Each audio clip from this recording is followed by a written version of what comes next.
Start with you, Oscar. What privileges, if any, do you think should be afforded to immigrants, either legal or illegal? And should they be different depending on the legal status? Well, of course. I mean, people that are here in this country legally, they can benefit from all the benefits, that citizens and people with permanent residency attain, through the legal process. The issue with people who are undocumented, well, of course, there's lies. People believe that they can attain welfare. That's a lie. People who are here without the proper documentation cannot access welfare. A lot of times people say, oh, they're getting welfare, and that's just not true. You can't access welfare. And that's something very important to point out. So, should they get free medical care? Oh, I think it just makes sense. Do you want somebody cooking in your restaurant that has tuberculosis or some disease? Of course, we want everybody to be healthy. If they're here working in this country, they should have access to health care. And even if they're here illegally, their children should go to public schools, right? Oh, I think that's just that was decided by the Supreme Court in Tyler versus Doe. Okay, but is that a proper thing? Is that a good thing? Well, I think it's a good thing to get people educated. I think there should be free education for everyone, and free health care for everyone in this country. And you think that the fact that you're here illegally is no obstacle to benefiting from free health and free education, and that there should be no query into someone's legal status before giving him a free education and free medical care. Is that your view? Well, my view is that the people that are here. Legally or not? They have children. If their children are American because they're born in this country, then they should have access to free public education and also to free health care. Oh, okay. Then if the children are not born in the United States and have come in with their illegal parents, then they should not get free education. Is that what you're saying? No, what I'm saying is that if they're here and they're children, we should have free education for all children that are here living in the United States. Right. Once they're here, we have to educate them. Whether they're Once they're here, we should care. educate them. We should give them all the free medicine they want and all the free education they can get, whether or not they've broken into this country and are criminals. That's your view. Well, okay, that's good. I'm glad to get that out on the table. As far as loyalty is concerned, here's a quotation from Professor Jose Gutierrez of the University of Texas, and I'm reading this verbatim. In 1995, he says, "We have an aging white America. They're not making babies. They're dying. It's a matter of time. The explosion is in our population." He's speaking to a Hispanic audience. "You must believe that you are entitled to govern." Let's see. What I'm saying is that they're concerned because we're Latinizing Los Angeles, that there are too many Mexicans here, that we're the biggest national security threat to the United States. I love it, he says. Then he goes on and then he switches into Spanish, and maybe Mr. De La Torre can tell us what this means. Se están cagando cabrones de mierda. I think that means they are soiling their trousers. I love it, he says. He thinks it's great, in other words, that the country is becoming more Hispanic. He says, you are entitled to govern. This isn't some nobody. This is a professor at the University of Texas talking. Let me jump in here, gentlemen. Quick break, folks. We'll be back in 3 minutes with more Frankly Speaking Radio. Stay with us. Good morning. Welcome back, my friends. You are listening to Tuesday's edition of Frankly Speaking Radio. I'm your host, Frank Whalen. Our two guests today, Jared Taylor, Oscar De La Torre, and thank you both again for being here. Oscar, if you'd like to respond to that, I think that I would wager that Jared probably, like many other people, has heard comments like that quite a bit. Almost, sort of like there's an inside joke that people are not made aware of. And when you hear stories like that, those are the ones that resonate with people, and those are the ones that make people wary of immigration issues, especially illegal immigration issues. And the stories like the ones where, the Mexican military down there on the border, which perhaps was involved with some drug smuggling. If you would, please respond to that. Yeah, I think we need to be careful, we can't take one incident, like a speech given by a person, of a certain political mind frame, and then apply that to the entire population or the entire problem. I think that's just not logical. That's just not the intelligent thing to do. One thing we need to do. But to be intelligent, when you think about this, you look at this issue here. Well, how come we're only focusing on the workers? Like, why not focus on the employers? The people that are really breaking the law, the real lawbreakers in this whole issue of undocumented immigrants coming to this country, is the employer that's giving them the jobs.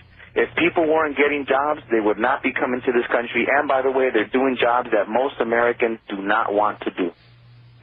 I would take issue with that myself, quite simply because that myself, I have my own family. I would do anything to make sure my family is fed. And subsequently, I would also, I would go and go to another country and work if that would suit my family the best. So, consequently, I don't think that all Americans are too proud to do jobs like that, honestly. Just myself. Go ahead and respond, Jared, if you will. Well, first of all, it's hardly one person, one speech. Here's another example for you. And these examples just pile up. There is practically no limit to them. Here's Richard Alatorre. He's on the Los Angeles City Council. He's a U.S. citizen. He works for the city of Los Angeles. He helps govern the city of Los Angeles. What's he saying? He says they're afraid that we're going to take over the government institutions and other institutions. They're right. We will take them over. We are not going to go away. We are here to stay. Okay? That's a good example. Here's another fellow here. Here, Mike Hernandez, likewise on the Los Angeles City Council. In June 1996, he's addressing another group of Hispanics. He starts off in speaking Spanish. He says, "Somos mexicanos." We are Mexicans. Mexico, some of us say, is the country this land used to belong to. We are the future. We will lead the Western Hemisphere. And here's somebody else, Fernando Guerra, professor at Loyola Marymount. In January of 1995, he says, "We need to avoid a white backlash by using codes understood by Latinos but not offensive or threatening to others." In other words, we have to stage our invasion, cultural, psychological, and demographic, but we have to use words that are not going to upset the poor, benighted white people. Because if we say what we really mean, then there could be a backlash. I could go on and on with quotations like this. This is not one isolated incident. It reflects a certain point of view, and it's one we would be fools not to take seriously. Mike Hernandez and Richard Alatorre are no longer on the city council, but I can tell you this, that these are comments. Were these jokes? You can take comments like that, and people are going to look. These are politicians that are elected in places where 99%, 96% of the electorate is Mexican. So they're politicians. They're gonna speak, to whoever is going to help them get elected. And what are they saying? Yes, and they're not saying, "Hey, we are loyal Americans." No, when they have a Hispanic audience, when they want to make an appeal to Hispanics, you're telling me that Hispanics are all good, loyal Americans. Well, when a politician, when he wants to get elected, what does he say? We're all good, loyal Americans? No, sir. He says, we will lead the Western Hemisphere. Come on.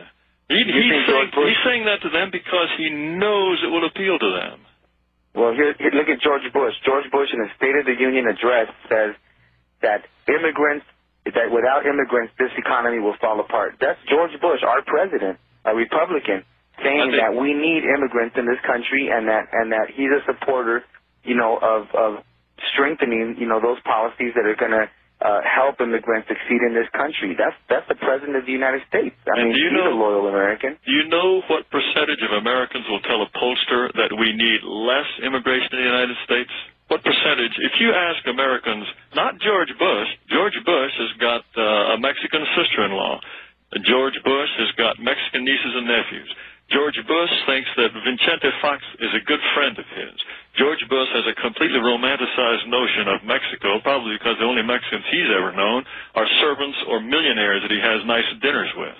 Aside from people like George Bush, who are completely atypical of America, what percentage of ordinary Americans would tell you that there has to be less immigration to this country? What do you think? Let me jump in. I'm sorry. Are you referring to illegal or legal? Yes, exactly. No, okay. Legal and illegal. You're right. 70%. George Bush may be president of the United States, but he does not speak for the rest of the country when it comes to immigration. And the good majority of Hispanic Americans also want some States, but he does not speak for the rest of the country when it comes to immigration. And the good majority of Hispanic Americans also want some control on illegal immigration. A lot do. If that's the case, why is it that these Hispanic politicians, when they're appealing for votes, they're appealing to Mexican pride? Somos Mexicanos. Is that a way to address American voters? You say that's how you get Mexican Americans to vote for you? Well, that is a very dangerous and serious state of affairs. Yeah, that's one speech, and you're taking one speech. You want some more? And here's the thing. You want me to read you some more? How do you define loyalty, Mr. Taylor? See, this is what I fear more. If Mr. Taylor was in control of the country, he would have a lie detector test based on his values, and he would find out. He'd want to find out who's loyal to the country based on his terms. The thing is, loyalty to country is something that people interpret in different ways. But the bottom line is this: if you're paying taxes, if you're bought into the system, if you own property, I would say most people are going to defend the home that they own and the land that gives them life. And look, Hispanics, African Americans. I mean, look at African Americans. I mean, we could look at African American people. They've proven their loyalty. They've fought and they've done many things, and to make this country great. And we need to appreciate that diversity. And that's the same thing that's happening with Mexicans and Latinos and whatever we want to call these groups. All they're doing is contributing positively to this country. And those that aren't, they're being dealt with, through the legal process. If there were loads of, say, Norwegian Mexicans living in Norway, and you could make an electoral appeal to them speaking in Norwegian, and you said, hey, our birth rate is high. These poor Mexicans, they're not having children. We're going to take over. Our destiny is to lead.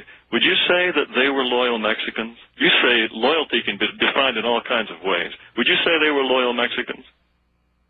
Speeches to me by politicians. Of course not. Speeches to me by politicians do not reflect the real sentiments of the people. Unless it's George Bush. Unless it's George Bush saying something you agree with.